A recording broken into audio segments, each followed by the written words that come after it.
Fala galera, tudo beleza? Professor Diogo Alçano aqui de Matemática e vamos falar mais um pouquinho de funções trigonométricas e hoje vamos falar da função cosseno e suas particularidades. Vamos lá.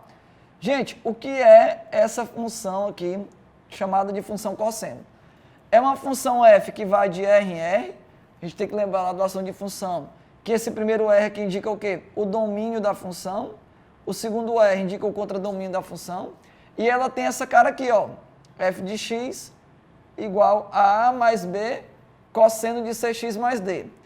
E similar à função seno, a cosseno tem as mesmas particularidades para o a, o b, o c e o d. Então vamos lá. Esse b aqui é obrigado a ser diferente de zero. Aí vamos lá. Quem é o domínio dessa função? Você vai dizer que é os reais. Quem é o contradomínio? Os reais também. Agora a imagem, do mesmo jeito. O cosseno de um ângulo x, ele vai no máximo no 1, beleza? E no menos 1 é o mínimo. Então aqui, ó, esse cara é o valor mínimo que o cosseno atinge e esse cara aqui é o valor máximo. A maioria das questões do Enem trabalham ou valor mínimo e máximo, ou amplitude ou período. Não foge muito isso, tá? Aí o que é que eu quero que tu entenda? Que você vai colocar onde tiver cosseno de qualquer ângulo na prova, você substitui ele por 1 e depois por menos 1. Aí olha o que vai acontecer. A função vai ficar quem? A mais b vezes 1. Isso daqui vai ficar a mais b. E quando eu substituir por menos 1 vai ficar quem? A mais b vezes menos 1. Então isso aqui vai ficar a menos b. Ou seja, aqui é o limite máximo e aqui é o limite mínimo da função e isso vai determinar a imagem. Então a imagem da função cosseno é o intervalo que é fechado do módulo de a menos b até o módulo de a mais b. Professor, por que você botou o módulo? Porque se esse b for um valor negativo, esse resultado vai dar invertido. Então eu já coloco logo o módulo para não ter nenhum problema, tá? E quem é o período da função cosseno? Se tiver só cosseno de x na prova, o período é 2π. Mas se tiver esse czinho aqui do lado do x, você tem que dividir pelo módulo desse c. Porque esse c é o cara que altera o período.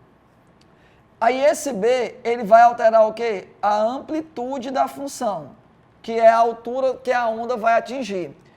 E esse a aqui é a mesma coisa que eu falei lá no seno. Ele vai ser o quê? O ponto médio de quem? Da imagem a mais b com a menos b, certo? Tranquilo? Então ele vai ser o ponto médio. E esse Dzinho aqui, ele vai fazer o quê? A onda deslocar para a esquerda se for positivo, D, ou a onda vai se deslocar para a direita se ele for o quê? Negativo, tranquilo?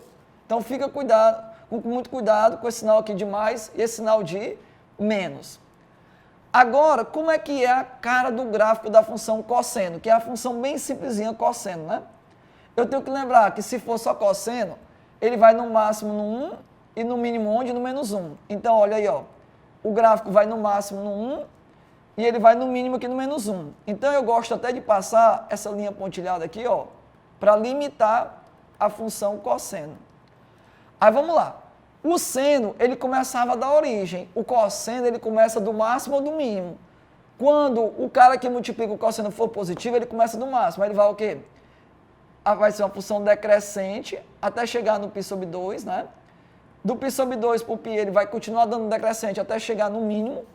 Aí do π para o 3π sobre 2, ele vai crescer. E do 3π sobre 2 até o 2π, ele vai crescer chegando no máximo. Aí lembre-se que aqui é quem? É o intervalo do primeiro quadrante. Aqui é o intervalo do segundo quadrante. Aqui é o intervalo do terceiro quadrante. E aqui é o intervalo do quarto quadrante. Aí eu vou até mudar a corzinha aqui para dizer o quê?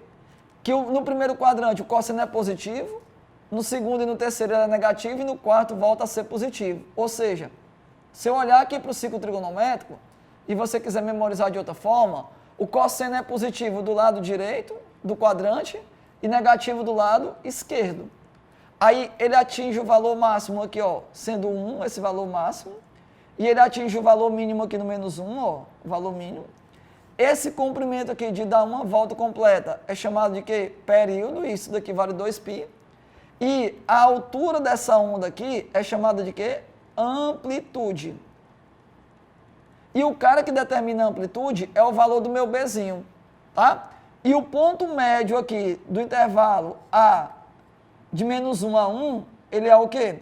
É o A da minha função. Não esquece desses detalhes, tá? Tranquilo? Então, com isso, você consegue resolver as questões que aparecem no Enem sobre função cosseno, tá bom? Tranquilo? Então, eu fico aqui e até uma próxima.